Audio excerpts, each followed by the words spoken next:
Welcome. It's so nice to see you. I would love to talk with each of you for just a few minutes about Brescianello as we get ready for this concert, bringing it home with Brescianello.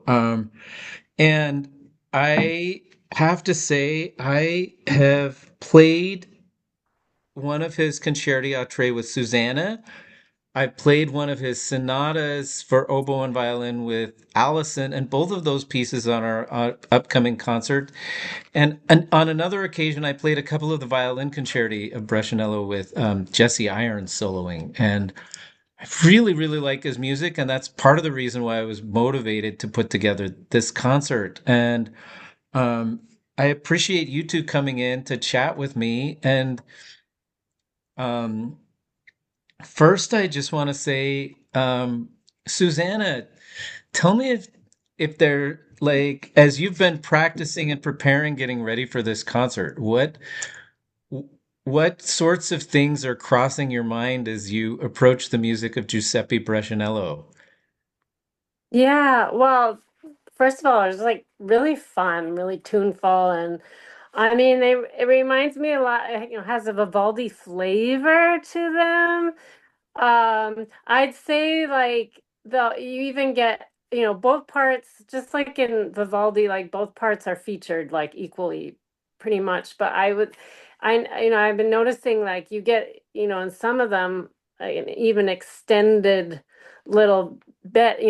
I was noticing in the B minor, there's a presto, and actually there's more writing like that. Whereas, in a Vivaldi um, trio, often the fast movements are dance movements, but like here you have like a lot of prestos or allegro, and the solo parts, like I mentioned, are maybe a bit extended for each violinist, so they're equal. Like you hear one person do it, and the next person gets their turn, and but yeah, I was noticing in the B minor, actually, the solo lick gets started in the second violin part, in that presto. And so it's really a fun, playful back and forth between the two, and vibrant like Vivaldi, but it definitely has its own, Brescianello has his own colors and that he brings to the table.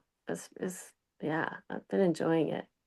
Something I suppose I could mention, since most of our audience won't know Brescianello really well, although it's not the first time Newton Baroque has played Brescianello. So if there is an audience that would have heard of it, it would be the Newton Baroque audience. But Brescianello was um, from Italy and came first to Munich and worked a little while at the Munich court, and then spent the bulk of his career in the like second quarter of the 18th century in at the court in Stuttgart. And so it would have actually been at Ludwigsburg when it was a brand new, gorgeous palace. Um, so to like the music that we're playing is from sometime between 1720 and 1740 for our audience to to know what that means. And when Susanna's talking about Brescianello being similar to Vivaldi, it's it is a little bit like late Vivaldi, and he certainly was aware of Vivaldi's work, but um he there's more than just Vivaldi in the mix. And another thing too that I can say is all the pieces we're playing on the program, they're trio sonatas, but they're written in the sort of flavor of concertos.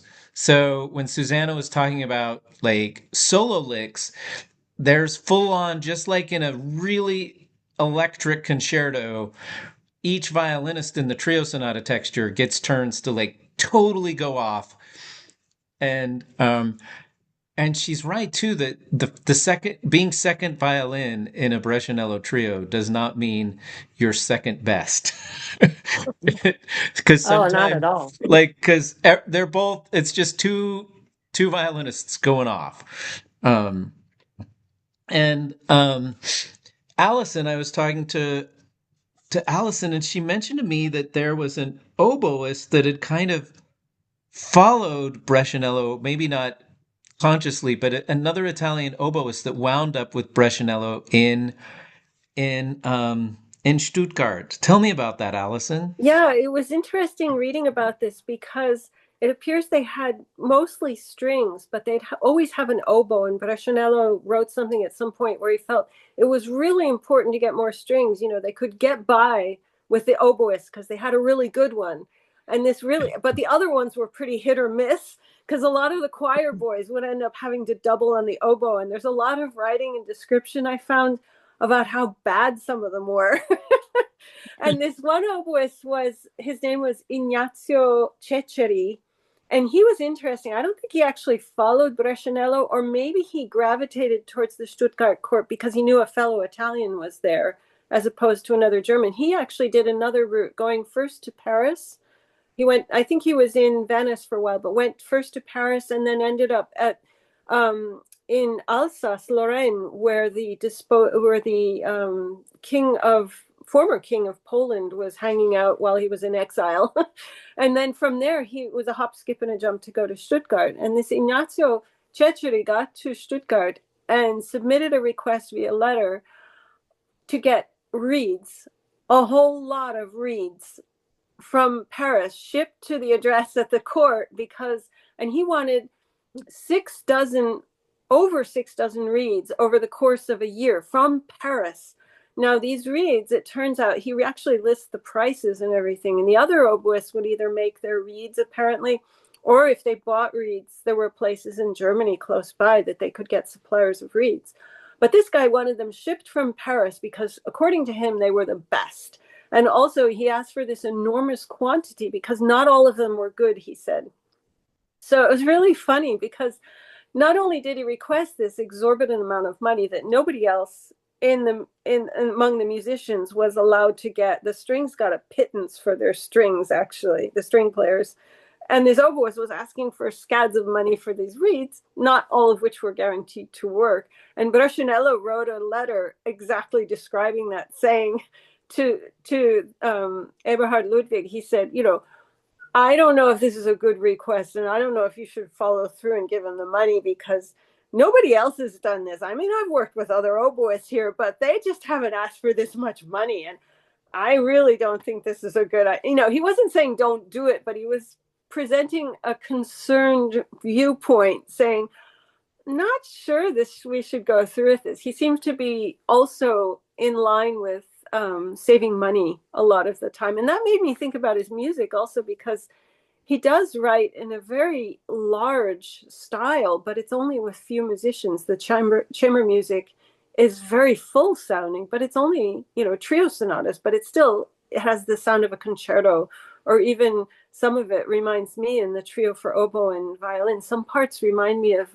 opera arias almost, where it's very lyrical in the slower movements, things like that. So it was really a bird's eye view into what might have been going on at that point in time. We still deal with budget limitations and wanting to do something, but it might be too expensive. Trying to raise money to do our projects, and also, I guess oboists wrestle with reed making. They did then, and they do Yes, now. Um, yes, one of the things that I want to say about his music that to me is really special is I've talked about this with both of you, but I think I love in late Vivaldi, like the Four Seasons, um, that there's so much in there that's so inventive and so surprising and so interesting. But we've listened to the Four Seasons so much that the surprises are kind of lost on us.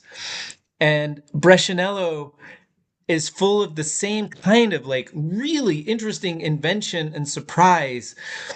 But in playing or in hearing Brescianello, it's fun to hear those surprises fresh because we're coming across them for the first time instead of something that we're coming across again and again. And I think that Brescianello is maybe even almost more inventive than Vivaldi. Like it's really hyper creative, very interesting music, but then having being able to experience that together fresh. And a couple of the trios that were performing on this concert are not published. and so like we're in a position where we can play something that's really really fresh. Mhm. Anything that either of you had wanted to weigh in about that? Well, yeah, I agree that just wait, that helps motivate a creative process in the rehearsals and in the concert when it's like music you've never experienced before. And like, oh wow, look at that passage. This is so neat, and like, oh, and it's just, yeah. Um, it's super, it makes a concert like as you said, super fresh, super you really feel like, we can create this together with new voices. As I was I choosing the program, I tried really hard too to select various trio sonatas that would that would each be a little bit different stylistically, so that they weren't all the same. And um, and I'm really excited too about the variety of expression coming up on this concert. And you were about to say something, Alison. No, I also like the creativity, and I feel like the location of Stuttgart being so close to Italy and also to France, as opposed to Berlin, for example, which was further away from both of those areas. They had this luxury of getting the musical influence from both of those countries. So it was almost, I have the feeling when I hear Brescianello's music that it was almost as if he wanted to expose the people of Stuttgart to these wonders of the other cultures and to bring this fresh newness in his music in a way to give them something unheard of, or as if we would go out of state to listen to a summertime music festival or something because it's new and fresh. So he was doing that for the court in Stuttgart because they had a lot of influences. They were bringing in musicians from the other countries. And I think that's a very cool aspect. It was very cosmopolitan, and you wouldn't think that it would be. Stuttgart is kind of in the middle of, a very comfortable corner of Germany. It's not like a major, what you would think of as a capital or something like that, but it's incredibly important culturally, I find. And that fascinates me.